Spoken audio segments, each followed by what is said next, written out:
5 സ്ഥലങ്ങളിലേക്ക് നോക്കൽ ഇബാദത്താണെന്ന് മുഹമ്മദ് മുസ്തഫ സല്ലല്ലാഹു അലൈഹി വസല്ലം. ശ്രദ്ധിക്കണം, പറയുന്നത് ശ്രദ്ധിക്കണം. ഖംസും മിനൽ ഇബാദ, 5 കാര്യങ്ങൾ ഇബാദത്താണ്, 5 നോട്ടം ഇബാദത്താണ്. അന്നളറു ഇലാ കിതാബില്ലാഹ്, അതിലൊന്ന് അല്ലാഹുവിൻ്റെ വിശുദ്ധ ഖുർആനിലേക്ക് നോക്കലാണ്. നിങ്ങൾക്ക് കാണാതെ യാസീൻ ഓതാൻ അറിയെങ്കിലും ഖുർആനിലേക്ക് നോക്കിയിട്ട് കണ്ടിട്ട് ഓതിയാലാണ് കൂടുതൽ കൂലി. കാണാതെ ഓതിയാൽ കൂലി കിട്ടൂലേ? കാണാതെ ഓതിയാൽ കൂലി കിട്ടും. ഉളു ഇല്ലാതെ ഓതാൻ പറ്റൂലേ? മുസാഫ് തൊടാതെ ഉളു ഇല്ലാതെ ഓതാൻ പറ്റൂലേ? ഓ, ശുദ്ധിയുള്ള സമയത്ത് ഉളു ഇല്ല എന്ന് വിചാരിക്കുക. എന്നാൽ പോലും ഖുർആൻ നോക്കാതെ ഓതാൻ തെറ്റൊന്നുമില്ല. ഓതാൻ ഉളു സുന്നത്തേ ഉള്ളൂ. പക്ഷേ മുസഫ് തൊടണമെങ്കിൽ എന്ത് വേണം? ഉളു വേണം. ഖുർആനിലേക്ക് നോക്കുന്നു ഒരാൾ, യാസീന് കാണാതെ അറിയുമെങ്കിലും മുസാഫ് എടുത്ത് വെച്ച് ആ മുസ്ഹഫിലേക്ക് നോക്കിയിട്ട് ഓതലാണ് കൂടുതൽ കൂലിയുള്ള കാര്യം. ആ നോട്ടത്തിനൊരു കൂലുണ്ട്. ഹബീബായ നബി തങ്ങൾ പറഞ്ഞതല്ലേ,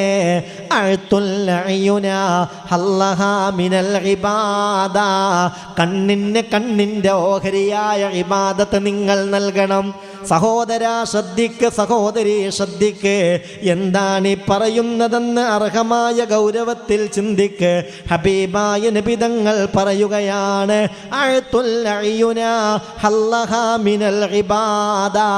കണ്ണിൻ്റെ ഓഹരിയായ ഇബാദത്ത് നിങ്ങൾ നൽകണം. അപ്പൊ സഹാബികൾ ചോദിച്ചു, അല്ല നബിയെ, അങ്ങനെ കണ്ണിൻ്റെ ഓഹരിയായ പ്രത്യേക ഇബാദത്തൊക്കെ ഉണ്ടോ? കണ്ണിൻ്റെ ഓഹരിയായ പ്രത്യേക ഇബാദത്ത് എന്താപ്പത്? നബിയേ വമാ ഹല്ലുഹാ യാ റസൂലല്ലാഹ്, എന്താണ് നബിയെ കണ്ണിൻ്റെ ഓഹരിയായ ഇബാദത്ത്? ഖാല, ഹബീബായ നബി തങ്ങൾ പറഞ്ഞു, ഹല്ലുഹാ അന്നളറു ഇലാ കിതാബില്ലാഹ്, കണ്ണിൻ്റെ ഓഹരിയായ ഇബാദത്ത് അത് അല്ലാഹുവിൻ്റെ വിശുദ്ധ ഖുർആനിലേക്ക് നോക്കലാണ്. നോക്കിയാൽ കൂലിയിട്ടു. അള്ളാഹു തൗഫീക്ക് തരട്ടെ. മരണം വരെ നമ്മളെ കണ്ണിൻ്റെ തകരാറുകളൊക്കെ അള്ളാഹു പരിഹരിച്ച് തരട്ടെ. നിങ്ങളെ കൂട്ടത്തിലുണ്ടല്ലോ, ഇന്നും എന്നോട് വന്നിട്ട് പറഞ്ഞിട്ടുണ്ട്, കണ്ണടക്ക് വെച്ചാൽ കണ്ണടക്ക് അതിശക്തമായ പവറാണ് കണ്ണടക്ക്. ഉസ്താദേ, വല്ലാത്ത കണ്ണുവേദനയാണ്, സഹിക്കാൻ പറ്റണില്ല, ദുആ ചെയ്യണം. കാഴ്ച നിലനിൽക്കാനും കണ്ണുവേദന മാറിക്കിട്ടാനും നിങ്ങൾ ദുആ ചെയ്യണമെന്ന് ഇന്നിവിടെ റൂമിൽ വന്ന് പറഞ്ഞവരുണ്ട്. അള്ളാഹു ശമനം കൊടുക്കട്ടെ. നിങ്ങൾ ആമീൻ പറയും. നമ്മൾ പറയുന്ന ആമീന് മറ്റുള്ളവർക്ക് വേണ്ടിയാണ്. അതുകൊണ്ട് ഞാൻ പറയൂല എന്നല്ല ചിന്തിക്കേണ്ടത്. പിന്നെയോ, നമ്മൾ മറ്റൊരാൾക്ക് വേണ്ടി ഒരു ഖൈറിന് വേണ്ടി ദുആ ചെയ്താൽ കൂടെ നിന്നിട്ട് 2 മലക്കുകൾ പറയും, ഇവനും ഇതുപോലെ സംരക്ഷണം നൽകണേ അല്ലാ, ഇവൾക്കും ഇതുപോലെ സംരക്ഷണം നൽകണേ അല്ലാ. മറ്റൊരാൾക്ക് വേണ്ടി ദുആ ചെയ്യുമ്പോൾ നിങ്ങൾക്ക് വേണ്ടി ദുആ ചെയ്യാൻ അള്ളാഹു 2 മലക്കുകളെ അയക്കുമെന്ന് മുഹമ്മദ് മുസ്തഫ സല്ലല്ലാഹു അലൈഹി വസല്ലം. നമ്മളെ മജ്ലിസ് കൊണ്ട് പരിഹാരം എത്രയെത്ര കിട്ടിയിട്ടുണ്ട്, ഇനിയും കിട്ടണം. പ്രശ്നങ്ങൾക്കിതൊരു പരിഹാരമാവണം, മനസ്സിനിതൊരു റാഹത്താവണം, ജീവിതത്തിൽ ഇതൊരു ഐശ്വര്യമായി മാറണം. അള്ളാഹു നമ്മളെ സഹായിക്കട്ടെ. ഇന്ന് വന്നിന്നോട് ദുആ ചെയ്യാൻ പറഞ്ഞൊരു കാര്യമാണ് ആ കണ്ണിൻ്റെ വിഷയം. അതുപോലെ ചെറുതും വലുതുമായ കണ്ണിൻ്റെ മങ്ങലും, കണ്ണിൽ നിന്ന് വെള്ളമൊലിക്കലും, കണ്ണിൻ്റെ ഈ ചൊറിച്ചിലും, കണ്ണുമായി ബന്ധപ്പെട്ട കാഴ്ചക്കുറവും വേദനകളും, ഏതെല്ലാം രോഗങ്ങൾ റബ്ബേ ഈ കൂട്ടത്തിൽ ആരൊക്കെ അനുഭവിക്കുന്നുവോ റബ്ബേ, നീ ശിഫാ നൽകണേ അല്ലാ, നീ ശിഫാ നൽകണേ അല്ലാ. മരണം വരെ ഞങ്ങളെ കാഴ്ച നീ നിലനിർത്തി തരണമേ റബ്ബേ. മരണം വരെ ഞങ്ങൾ തപ്പിത്തടഞ്ഞ് മറ്റൊരാളുടെ സഹായത്തോടുകൂടെ നടക്കേണ്ട ഒരവസ്ഥ ഈ കൂട്ടത്തിൽ ആർക്കും വരുത്തരുതേ റബ്ബേ. അള്ളാഹു സ്വീകരിക്കട്ടെ, അള്ളാഹു സ്വീകരിക്കട്ടെ. അപ്പം എന്തേ പറഞ്ഞത്? ഖുർആനിലേക്ക് നോക്കൽ ഇബാദത്താൻ, അതേപോലെ കഅബയിലേക്ക് നോക്കൽ ഇബാദത്താൻ. അടുത്ത് പറയട്ടെ, അന്നളറു ഇലാ വജ്ഹിൽ വാലിദൈൻ, മാതാപിതാക്കളുടെ മുഖത്തേക്ക് നോക്കലും ഇബാദത്താണ്. ഖാല റസൂലുള്ളാഹി സ്വല്ലല്ലാഹു അലൈഹി വസല്ലം, നിന്റെ ഉമ്മയാണല്ലോ റബ്ബേ, എത്രയാണ് ഈ ഉമ്മ എനിക്ക് വേണ്ടി സഹിച്ച ത്യാഗങ്ങൾ. നിന്റെ ബാപ്പയാണല്ലോ റബ്ബേ, എൻ്റെ വാപ്പ എനിക്ക് വേണ്ടി സഹിച്ച ത്യാഗങ്ങൾ എത്രയാണ്, സഹിച്ച ടെൻഷനുകൾ എത്രയാണ്. ആ ഒരു കാരുണ്യത്തിൻ്റെ ചിന്തയോടുകൂടെ അവരുടെ മുഖത്തേക്ക് നോക്കുന്നത് തന്നെ ഇബാദത്താണെന്ന് അഷ്റഫുൽ ഖൽഖ് മുഹമ്മദ് മുസ്തഫ സല്ലല്ലാഹു അലൈഹി വസല്ലം. മക്കളുടെ കാരുണ്യത്തിൻ്റെ നോട്ടം കിട്ടാതെ സങ്കടപ്പെടുന്ന ഉമ്മമാരുണ്ട്. മിനിഞ്ഞാന്ന് ഞായറാഴ്ച മഞ്ചേരിയിൽ ഇതുപോലെ ക്ലാസ് നടക്കാറുണ്ടല്ലോ. മഞ്ചേരിയിലെല്ലാം ഞായറാഴ്ചയും 2-2:30 മണിക്ക് ഇതുപോലെ ക്ലാസ് നടക്കാറുണ്ട്. ഒരു ഉമ്മ വന്നിട്ട് എന്നോട് പറഞ്ഞു, 6 മാസമായി മകൻ വിദേശത്താണ് ഉസ്താദേ, എനിക്ക് വിളിക്കൂല. ഇടക്കവൻ പെണ്ണുങ്ങൾക്ക് വീട്ടിലേക്ക് വീഡിയോ കോൾ ചെയ്യുമ്പോൾ ഓൻ്റെ ഭാര്യ ഇടക്ക് ഫോണിൻ്റെ അടുത്ത് കൊണ്ടുതരും, പക്ഷേ ഓൻ എൻ്റെ മുഖത്തേക്ക് നോക്കൂല, എന്നെ അമ്മാന്ന് വിളിക്കൂല. ഒരു തൃപ്തിയുമില്ലാത്ത രൂപത്തിലുള്ള സംസാരങ്ങളാണ് എൻ്റെ മകൻ നടത്തുന്നത്. സങ്കടം പറഞ്ഞിട്ടുണ്ട്. അള്ളാഹു സലാമത്ത് കൊടുക്കട്ടെ. അള്ളാഹു ആ മകൻ്റെ മനസ്സുമ്മയോട് സ്നേഹമുള്ള മനസ്സാക്കട്ടെ. അതിൻ്റെ തടസ്സങ്ങളൊക്കെ അള്ളാഹു നീക്കട്ടെ. നമ്മുടെയൊക്കെ മക്കൾക്ക് നമ്മളോട് സ്നേഹവും ആദരവും ബഹുമാനവും പരിഗണനയും അള്ളാഹു നൽകട്ടെ. നമ്മുടെ മാതാപിതാക്കളെയും വേണ്ടതുപോലെ പരിഗണിക്കാനുള്ള മഹാഭാഗ്യം, സൗഭാഗ്യം, തൗഫീക്ക് അള്ളാഹു നമ്മുടെ കൂട്ടത്തിൽ എല്ലാവർക്കും നൽകട്ടെ. മാതാപിതാക്കളിൽ ജീവിച്ചിരിക്കുന്നവർക്ക് അള്ളാഹു ആഫിയത്തുള്ള ദീർഘായുസ് നൽകട്ടെ. മാതാപിതാക്കളിൽ മരണപ്പെട്ടവർക്ക് അള്ളാഹു മഗ്ഫിറത്തും മർഹമത്തും നൽകട്ടെ. നിങ്ങൾ ചിന്തിക്കണം, നിങ്ങൾ ആലോചിക്കണം, ഈ പറഞ്ഞത് എത്ര വലിയ കൂലിയാ സഹോദര സഹോദരി. ഉമ്മയുടെ മുഖത്തേക്ക് കാരുണ്യത്തോടുകൂടെ നോക്കിയാൽ, ഉപ്പയുടെ മുഖത്തേക്ക് കാരുണ്യത്തോടുകൂടെ നോക്കിയാൽ, ഹബീബായ നബി തങ്ങൾ പറയുന്നുണ്ട്, മാമിൻ വലദിൻ ബാരിൻ യൻളുറു ഇലാ വജ്ഹിൽ വാലിദൈനി നളറ റഹ്മ ഇല്ലാ കതബല്ലാഹു ലഹു ഹജ്ജതൻ മബ്റൂറാ. എന്താ ഹദീസ്? ഇതൊന്നും മറക്കല്ലേ, ഇതൊന്നും മറക്കരുത് സഹോദരാ സഹോദരി. മാമിൻ വലദിൻ ബാരിൻ, മാതാപിതാക്കൾക്ക് ഗുണം ചെയ്യുന്ന മക്കൾ, അവരെ യൻളുറു ഇലാ വജ്ഹിൽ വാലിദൈനി നളറ റഹ്മ, അതാ മാതാപിതാക്കളുടെ മുഖത്തേക്ക് സ്നേഹത്തോടെ കാരുണ്യത്തോടെ അലിവോടുകൂടെ നോക്കുകയാണ്. എന്നാൽ അതിനല്ലാഹു നൽകുന്ന കൂലി എത്രയാ? ഇല്ലാ കതബല്ലാഹു ലഹു ഹജ്ജതൻ മബ്റൂറാ, സ്വീകാര്യയോഗ്യമായ ഒരു ഹജ്ജിൻ്റെ കൂലിയാണ് കാരുണ്യക്കടലായ അല്ലാഹു ആ നോട്ടത്തിന് നൽകുന്നതെന്ന് അഷ്റഫുൽ വറ നബി മുഹമ്മദ് മുസ്തഫ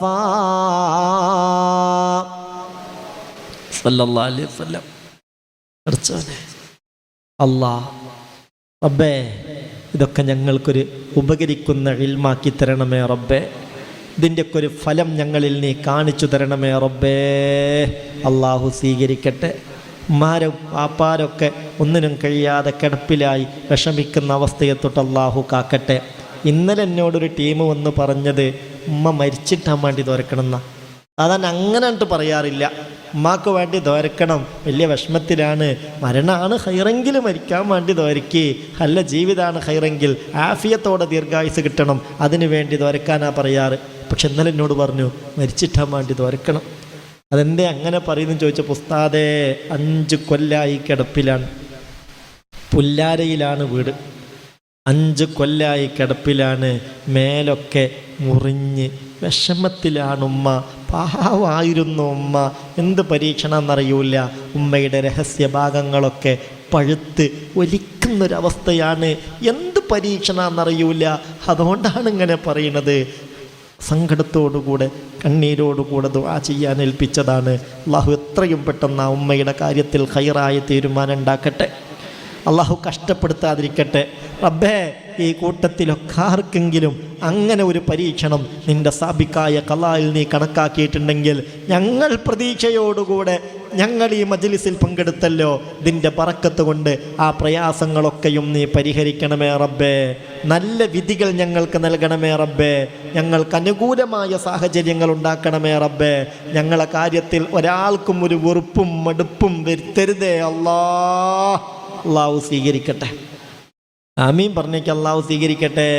അപ്പോൾ ആ ഉമ്മയുടെ ബാപ്പയുടെ മുഖത്തേക്ക് കാരുണ്യത്തിൻ്റെ ഒരു നോട്ടം നോക്കിയാൽ അതിന് ഖതബല്ലാഹു ലഹു ഹജ്ജത്തൻ മബ്റൂറ, സ്വീകാര്യയോഗ്യമായ ഒരു ഹജ്ജിൻ്റെ കൂലിയാണ് പടച്ച റബ്ബ് നൽകുന്നതെന്ന് അഷ്റഫുൽ ഖൽഖ് മുഹമ്മദ് മുസ്തഫ സല്ലല്ലാഹു അലൈഹി വസല്ലം. പിന്നെയോ 5 കാര്യങ്ങളിലേക്ക് നോക്കലല്ലേ ഇബാദത്ത്. 3 നമ്മൾ പറഞ്ഞുള്ളൂ. 4-മത്തേത് വന്നളറു ഇലാ മാഇ സംസം, സംസം വെള്ളത്തിലേക്ക് നോക്കലും ഇബാദത്താൻ. എങ്ങനെ? സംസം വെള്ളം കേൾക്കാത്തവരില്ലല്ലോ, അറിയാത്തവരില്ലല്ലോ. സംസം അല്പമെങ്കിലും കുടിക്കാത്തവർ ആരെങ്കിലും ഉണ്ടോ കൂട്ടത്തിൽ? പഠിച്ചോനെ, സംസം വെള്ളം എന്ത് നിയ്യത്ത് ചെയ്ത് ഒരാൾ കുടിച്ചാലും അതാ പ്രശ്നത്തിനുള്ള പരിഹാരമായെന്ന് മുഹമ്മദ് മുസ്തഫ സല്ലല്ലാഹു അലൈഹി വസല്ലം. ആ സംസം വെള്ളം ഒരു കുപ്പിയിൽ എടുത്തു വെച്ച് അല്ലെങ്കിൽ ഒരു പാത്രത്തിൽ എടുത്തു വെച്ച് അതിലേക്ക് നോക്കൽ ഇബാദത്താണ്. വഹിയ തഹുത്തുൽ ഖതായ, അത് മനുഷ്യരെ കണ്ണിൻ്റെ ദോഷങ്ങൾ പൊറുപ്പിക്കുമെന്ന് ഹബീബായ മുഹമ്മദ് മുസ്തഫ സല്ലല്ലാഹു അലൈഹി വസല്ലം. അള്ളാഹു മക്കയിൽ ചെന്നെ സംസം കിണറിൻ്റെ അടുത്ത് ചെന്നിട്ട് തന്നെ കുടിക്കാൻ തൗഫീക്ക് തരട്ടെ. ഇവിടുന്നൊക്കെ കിട്ടുമ്പോൾ കുറേച്ചല്ലേ കിട്ടുള്ളൂ, അവിടുന്ന് എത്രയും കുടിക്കാലോ. ലോകാത്ഭുതങ്ങളിൽ ഒരു അത്ഭുതമായി എണ്ണേണ്ടതാണ് സംസം വെള്ളം. ഹജ്ജിൻ്റെ സീസണിലൊക്കെ സാധാരണ ലക്ഷക്കണക്കിന് ആളുകൾ അവിടെ ഒരുമിച്ച് കൂടാറുണ്ട്. പക്ഷേ ഈ കിണറ്റത്തെ വെള്ളം പറ്റാറില്ല. ഉണ്ടോ? ഈ കിണറ്റത്തെ വെള്ളം പറ്റാറില്ല. ചില സന്ദർഭങ്ങളിൽ തീരെ ആളുണ്ടാവാറില്ല എന്ന് കരുതി ഈ വെള്ളം നായിട്ട് പൊന്തിയിട്ട് അവിടെ വെള്ളപ്പൊക്കം ഉണ്ടാവുമോ?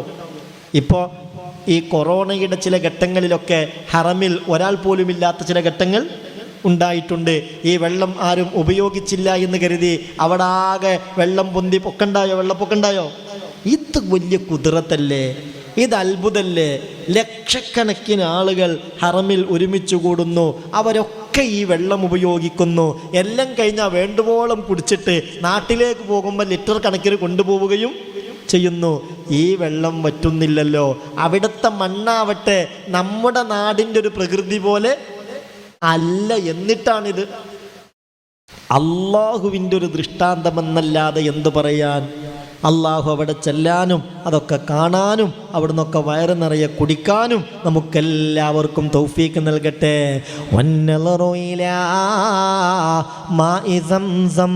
സംസം വെള്ളത്തിലേക്ക് നോക്കൽ ഇബാദത്താണ്. അത് മനുഷ്യരെ കണ്ണിൻ്റെ ദോഷങ്ങൾ പൊറുപ്പിക്കും, മറ്റ് ദോഷങ്ങളും പൊറുപ്പിക്കും. പിന്നെയോ 5-മത്തേത് ഉഖ്റവിയായ പഠിച്ചതനുസരിച്ച് അമല് ചെയ്യുന്ന, അള്ളാഹ്ക്ക് വേണ്ടി അമല് ചെയ്യുന്ന ആലിമീങ്ങളുടെ മുഖത്ത് നോക്കലും ഇബാദത്താണെന്ന് ഹബീബായ മുഹമ്മദ് മുസ്തഫ സല്ലല്ലാഹു അലൈഹി വസല്ലം.